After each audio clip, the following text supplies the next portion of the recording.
Hello, hi ಆತ್ಮೀಯ ವೀಕ್ಷಕರೇ, easy grammar ಚಾನಲ್ಗೆ ಸುಸ್ವಾಗತ. ಈ ವಿಡಿಯೋದಲ್ಲಿ ನಾವು ಸಂಸ್ಕೃತ ವ್ಯಂಜನ ಸಂಧಿಗಳಲ್ಲಿ ಒಂದು ಸಂಧಿಯಾಗಿರುವಂತಹ ಶ್ಚುತ್ವ ಸಂಧಿಯ ಬಗ್ಗೆ ತಿಳಿದುಕೊಳ್ಳೋಣ. ಮೊದಲಿಗೆ ಶ್ಚುತ್ವ ಸಂಧಿ ಅಂದರೆ ಏನು ಅನ್ನೋದರ ಬಗ್ಗೆ ನೋಡೋಣ. ಸಂಧಿ ಕಾರ್ಯದಲ್ಲಿ ಸ ತಥ ದನ ಕಾರಗಳಿಗೆ ಬದಲಾಗಿ ಶ ಚ ಛ ಜ ಝ ಞ ಕಾರಗಳು ಆದೇಶವಾಗಿ ಬಂದರೆ ಅದನ್ನು ಶ್ಚುತ್ವ ಸಂಧಿ ಎನ್ನುವರು. ಇದು ವ್ಯಾಖ್ಯೆಯನ್ನ ನಾವು ಓದಿದ್ವಿ. ಇಲ್ಲಿ ಶ್ಚು ಅಂದ್ರೆ ಶ ಚ ಛ ಜ ಝ ಞ ಅಕ್ಷರಗಳು ಅಂದ್ರೆ ಈ 6 ಅಕ್ಷರಗಳಿಗೆ ಶ ಮತ್ತು ಚ ಛ ಜ ಝ ಞ ಈ 6 ವರ್ಣಗಳಿಗೆ ಶ್ಚು ಅಂತ ಕರಿತೀವಿ. ಇಲ್ಲಿ ಸ ಮತ್ತು ತಥ ದನ ಇವು ದಂತ್ಯ ಅಕ್ಷರಗಳು.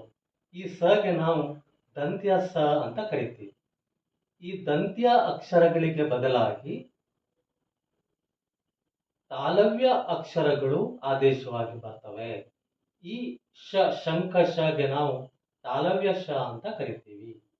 ಈ ಶ ಮತ್ತು ಚ ಛ ಜ ಝ ಞ ಇವಿಷ್ಟು ಅಕ್ಷರಗಳು ತಾಲವ್ಯ ಅಕ್ಷರಗಳು. ಅಂದ್ರೆ ದಂತ್ಯ ಅಕ್ಷರಗಳಿಗೆ ಬದಲಾಗಿ ಇಲ್ಲಿ ತಾಲವ್ಯ ವ್ಯಂಜನಾಕ್ಷರಗಳು ಆದೇಶವಾಗಿ ಬರ್ತವೆ. ಓಕೆ ವೀಕ್ಷಕರೇ, ಈಗ ನಾವು ಉದಾಹರಣೆಗಳನ್ನು ನೋಡೋಣ. ಮೊದಲನೇ ಉದಾಹರಣೆ ಮನಃಶುದ್ಧಿ. ಇದನ್ನ ಬಿಡಿಸಿ ಬರೆದಾಗ ಮನಸ್ ಪ್ಲಸ್ ಶುದ್ಧಿ ಅಂತ ಆಗುತ್ತೆ. ಇಲ್ಲಿ ಇದು ವ್ಯಂಜನ ಸಂಧಿ ಅಂತ ನಮಗೆ ನೋಡಿದ ತಕ್ಷಣ ಗೊತ್ತಾಗುತ್ತೆ. ಯಾಕಂದ್ರೆ ಇಲ್ಲಿ ಮನಸ್ ಪೂರ್ವ ಪದದ ಕೊನೆಯ ಅಕ್ಷರ ವ್ಯಂಜನ ಇದೆ, ಉತ್ತರ ಪದದ ಮೊದಲ ಅಕ್ಷರ ಕೂಡ ವ್ಯಂಜನ ಇದೆ. ಹಾಗಾಗಿ ಇದು ಶ್ಚುತ್ವ ಸಂಧಿ, ಒಂದು ವ್ಯಂಜನ ಸಂಧಿ ಅಂತ ನಮಗೆ ಗೊತ್ತಾಗುತ್ತೆ. ಇನ್ನು ಇಲ್ಲಿ ಮನಸ್ ಪ್ಲಸ್ ಶುದ್ಧಿ ಅಂತ ಬಿಡಿಸಿ ಬಂದಾಗ ಇಲ್ಲಿ ಸಗೆ ಬದಲಾಗಿ ಈ ಶಂಕಶ ಅಂದ್ರೆ ತಾಲವ್ಯ ಶ ಆದೇಶವಾಗಿ ಬಂದಿದೆ. ಇಲ್ಲಿ ಸಂಧಿ ಕಾರ್ಯದ ನಂತರ ನೋಡಿದ್ರೆ ಗೊತ್ತಾಗುತ್ತೆ. ಈಗ ಶುದ್ಧಿ ಅನ್ನುವಂಥದ್ದು ಹಾಗೇನೆ ಇದೆ, ಆದ್ರೆ ಈ ಸ ಈ ದಂತ್ಯ ಸ ಇಲ್ಲಿ ನಮ್ಗೆ ಕಾಣ್ತಾ ಇಲ್ಲ. ಅದಕ್ಕೆ ಬದಲಿಗೆ ಈ ಶ ಪ್ಲಸ್ ಶ ಪ್ಲಸ್ ಉ ಸೇರಿ ಇದು ಶು ಆಗಿದೆ. ಅಂದ್ರೆ ತಾಲವ್ಯ ಶ ಪ್ಲಸ್ ತಾಲವ್ಯ ಶ ಪ್ಲಸ್ ಉ ಸ್ವರ ಸೇರಿ ಇಲ್ಲಿ ಶು ಆಗಿದೆ. ಆದ್ರೆ ಇಲ್ಲಿ ದಂತ್ಯ ಸ ಇತ್ತು, ಅದಕ್ಕೆ ಬದಲಾಗಿ ತಾಲವ್ಯ ಶ ಆದೇಶವಾಗಿ ಬಂದಿದೆ. ಇದನ್ನೇ ಇಲ್ಲಿ ಬರೆದಿದ್ದೇನೆ ನಾನು. ಇದು ದಂತ್ಯ ಸ ಮತ್ತು ಇದು ತಾಲವ್ಯ ಶ, ಅಂದ್ರೆ ಸಕ್ಕೆ ಬದಲಾಗಿ ಶಕಾರ ಆದೇಶವಾಗಿ ಬಂದಿದೆ. ಓಕೆ, ನೆಕ್ಸ್ಟ್ ಉದಾಹರಣೆ ನೋಡೋಣ. ಮನಶ್ಚಂಚಲ. ಇಲ್ಲಿ ನಮ್ಗೆ ಬಹಳ ಸ್ಪಷ್ಟವಾಗಿ ಗೊತ್ತಾಗುತ್ತೆ, ಯಾಕಂದ್ರೆ ಮನಸ್ ಇರುವಂತಹದ್ದು. ಇಲ್ಲಿ ಸಕ್ಕೆ ಬದಲಾಗಿ ಶ ಆದೇಶವಾಗಿ ಬಂದಿದೆ. ಅಂದ್ರೆ ಇಲ್ಲಿ ನಮ್ಗೆ ಗೊತ್ತಾಗುತ್ತೆ, ಇಲ್ಲಿ ದಂತ್ಯ ಸ ಇಲ್ಲಿ ಸಂಧಿ ಕಾರ್ಯದ ನಂತರ ಸಂಧಿ ಪದದಲ್ಲಿ ಕಾಣ್ತಾ ಇಲ್ಲ. ಅಂದ್ರೆ ಇಲ್ಲಿ ತಾಲವ್ಯ ಶ ಮಾತ್ರ ಇದೆ. ಹಾಗಾಗಿ ಈ ದಂತ್ಯ ಸಕ್ಕೆ ಬದಲಾಗಿ ತಾಲವ್ಯ ಶ ಆದೇಶವಾಗಿ ಬಂದಿದೆ. ಚಂಚಲ ಅನ್ನುವಂತಹ ಪದ ಹಾಗೇನೆ ಇದೆ, ಅದರಲ್ಲಿ ಯಾವುದೇ ಬದಲಾವಣೆ ಆಗಿಲ್ಲ. ಚಂಚಲ, ಮನಶ್ ಚಂಚಲ ಅಂದ್ರೆ ಇಲ್ಲಿ ಸಕ್ಕೆ ಬದಲಾಗಿ ಶಕಾರ ಆದೇಶವಾಗಿ ಬಂದಿದೆ. ಓಕೆ, ನೆಕ್ಸ್ಟ್ ಉದಾಹರಣೆ ನೋಡೋಣ. ಸಚ್ಚಾರಿತ್ರ್ಯ ಅಂದ್ರೆ ಒಳ್ಳೆಯ ಚಾರಿತ್ರ್ಯ ಅಂತ. ಇದನ್ನು ಬಿಡಿಸಿ ಬರೆದಾಗ ಸತ್ ಪ್ಲಸ್ ಚಾರಿತ್ರ್ಯ ಅಂತ ಆಗುತ್ತೆ. ಆದ್ರೆ ಇಲ್ಲಿ ಸತ್ ತಕಾರ ಇದ್ದಲ್ಲಿ ಚಕಾರ ಆದೇಶವಾಗಿ ಬಂದಿದೆ. ಯಾಕಂದ್ರೆ ಇಲ್ಲಿ ನಾವು ಸಂಧಿ ಪದದಲ್ಲಿ ಗಮನಿಸಿದಾಗ ಇಲ್ಲಿ ಚ ಇದನ್ನು ಬಿಡಿಸಿದಾಗ ಚ ಪ್ಲಸ್ ಆ ಸೇರಿ ಈ ಸಚ್ಚಾರಿತ್ರ್ಯ ಚ ಆಗಿದೆ. ಆದ್ರೆ ಇಲ್ಲಿ ತ ಇತ್ತು, ಸಂಧಿ ಪದದಲ್ಲಿ ತ ನಮಗೆ ಕಾಣ್ತಾ ಇಲ್ಲ. ಅದಕ್ಕೆ ಬದಲಾಗಿ ಚ ಬಂದು ಇಲ್ಲಿ ಸೇರ್ಕೊಂಡಿದೆ. ಇಲ್ಲಿ ಒಂದೇ ಚಾರಿತ್ರ್ಯ, ಒಂದೇ ಚ ಇತ್ತು ಸಂಧಿ ಕಾರ್ಯಕ್ಕಿಂತ ಮೊದಲು. ಸಂಧಿ ಕಾರ್ಯದ ನಂತರ ಇಲ್ಲಿ ಈ ತಗೆ ಬದಲಾಗಿ ಚ ಸೇರ್ಕೊಂಡು ಚ ಪ್ಲಸ್ ಆ ಆಗಿ ಸಚ್ಚಾರಿತ್ರ್ಯ ಅಂತ ಆಗಿದೆ. ಹಾಗಾದ್ರೆ ಇದು ತಕ್ಕೆ ಬದಲಾಗಿ ಇಲ್ಲಿ ಚಕಾರ ಬಂದಿದೆ. ನೆಕ್ಸ್ಟ್ ಉದಾಹರಣೆ ಬೃಹತ್ ಚಂದ್ರ. ಇದನ್ನು ಬಿಡಿಸಿದಾಗ ಬೃಹತ್ ಪ್ಲಸ್ ಚಂದ್ರ ಅಂತ ಆಗುತ್ತೆ. ಇಲ್ಲಿ ಬೃಹತ್ ಇದ್ದಲ್ಲಿ ತಕ್ಕೆ ಬದಲಾಗಿ ಚ ಬಂದಿದೆ. ಇಲ್ಲಿ ನೋಡಿದ್ರೆ ಗೊತ್ತಾಗುತ್ತೆ ನಮ್ಗೆ. ಇಲ್ಲಿ ಚಂದ್ರ ಇದನ್ನ ಬಿಡಿಸಿ ಈ ಚ ಸಂಯುಕ್ತ ಅಕ್ಷರವನ್ನು ಬಿಡಿಸಿದ್ರೆ ಏನಾಗುತ್ತೆ? ಚ ಪ್ಲಸ್ ಅ ಅಂತ ಆಗುತ್ತೆ. ಅಂದ್ರೆ ಇಲ್ಲಿ ತ ಇಲ್ಲಿ ಬರಲಿಲ್ಲ. ಇಲ್ಲಿ ಏನಾಯ್ತು? ಚ ಪ್ಲಸ್ ಅ ಸೇರಿ ಬೃಹತ್ ಚಂದ್ರ ಆಯ್ತು. ಅಂದ್ರೆ ಇಲ್ಲಿ ತ ಬದಲಾಗಿ ಚ ಬಂದಿದೆ. ಇದನ್ನೇ ಇಲ್ಲಿ ನಾವು ಕಾಣಬಹುದು. ತಕ್ಕೆ ಬದಲಾಗಿ ಚಕಾರ ಬಂದಿದೆ. ಓಕೆ, ನೆಕ್ಸ್ಟ್ ಉದಾಹರಣೆ ಸಜ್ಜನ. ಇದನ್ನು ಬಿಡಿಸಿ ಬರೆದಾಗ ಸದ್ ಪ್ಲಸ್ ಜನ ಅಂದ್ರೆ ಒಳ್ಳೆಯ ಜನ ಅಂತ ಆಗುತ್ತೆ. ಇಲ್ಲಿ ಏನಾಗಿದೆ? ದಕ್ಕೆ ಬದಲಾಗಿ ಜ ಬಂದಿದೆ. ಸಜ್ಜನ ಅಂದ್ರೆ ಜ ಪ್ಲಸ್ ಅ ಆಯ್ತು. ಇಲ್ಲಿ ಇಲ್ಲಿ ಬರಲಿಲ್ಲ. ಸಂಧಿ ಕಾರ್ಯದ ನಂತರ ಈ ಪೂರ್ವ ಪದದಲ್ಲಿರುವ ಕೊನೆಯಲ್ಲಿರುವ ದ ಕಾರ್ಯ ಇಲ್ಲಿ ಬರಲಿಲ್ಲ. ಅಂದರೆ ದಕ್ಕೆ ಬದಲಾಗಿ ಜ ಬಂದಿದೆ. ಹಾಗಾಗಿ ಇದು ಜ ಪ್ಲಸ್ ಅ ಸೇರಿ ಸಜ್ಜನ ಅಂತ ಆಯ್ತು. ಇದನ್ನೇ ನಾವಿಲ್ಲಿ ಕಾಣಬಹುದು. ಗೆ ಬದಲಾಗಿ ಜಕಾರ ಬಂದಿದೆ. ನೆಕ್ಸ್ಟ್ ಉದಾಹರಣೆ ಜಗಜ್ಜನನಿ. ಇದನ್ನು ಬಿಡಿಸಿದಾಗ ಜಗತ್ ಪ್ಲಸ್ ಜನನಿ ಅಂತ ಆಗುತ್ತೆ. ಇಲ್ಲಿ ಗೆ ಬದಲಾಗಿ ಜ ಬಂದಿದೆ. ಹಾಗಾಗಿ ಜ ಪ್ಲಸ್ ಅ ಸೇರಿ ಇಲ್ಲಿ ಜನನಿ ಆಗಿದೆ. ಜ ಪ್ಲಸ್ ಅ ಜಗಜ್ಜನನಿ. ಗೆ ಬದಲಾಗಿ ಜ ಬಂದಿದೆ.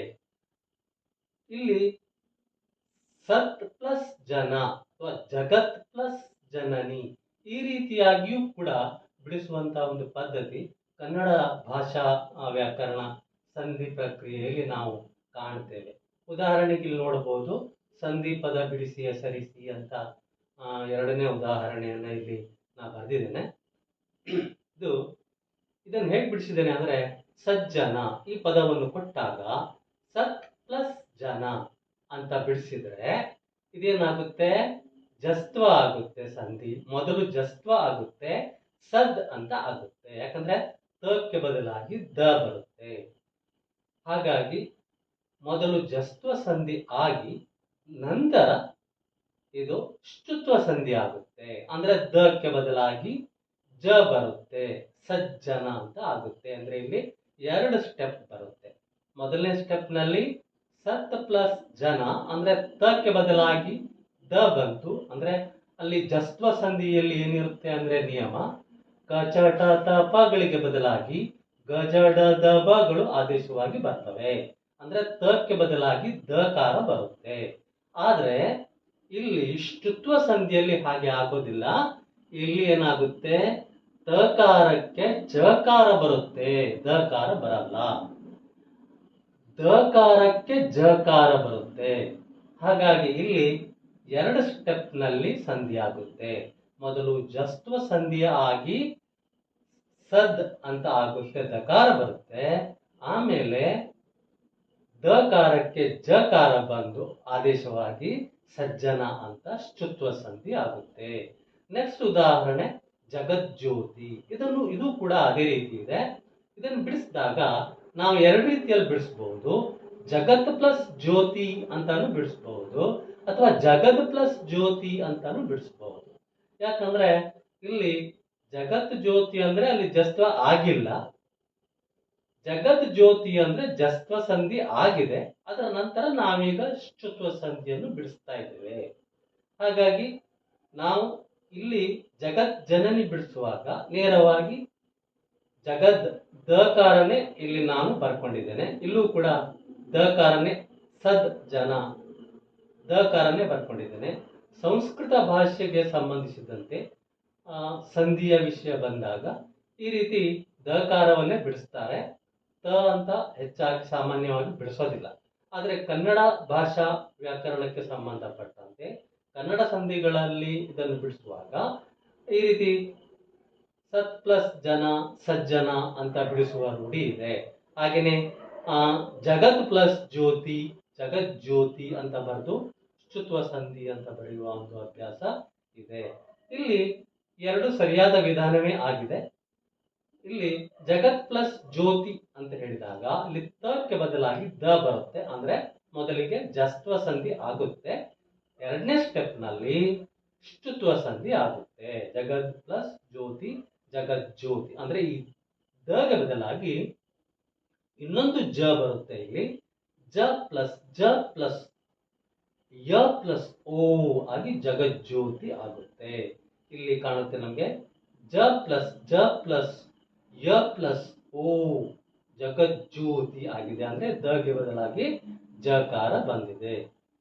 ಹೀಗೆ ಶುತ್ವ ಸಂಧಿಯಲ್ಲಿ ನಾವು ಬಹಳ ಇಂಪಾರ್ಟೆಂಟ್ ಆಗಿ ನೆನಪಿಟ್ಕೊಳ್ಬೇಕಾದ್ದು ಇಷ್ಟು ಅನ್ನುವಂತಹ ಒಂದು ಪದ.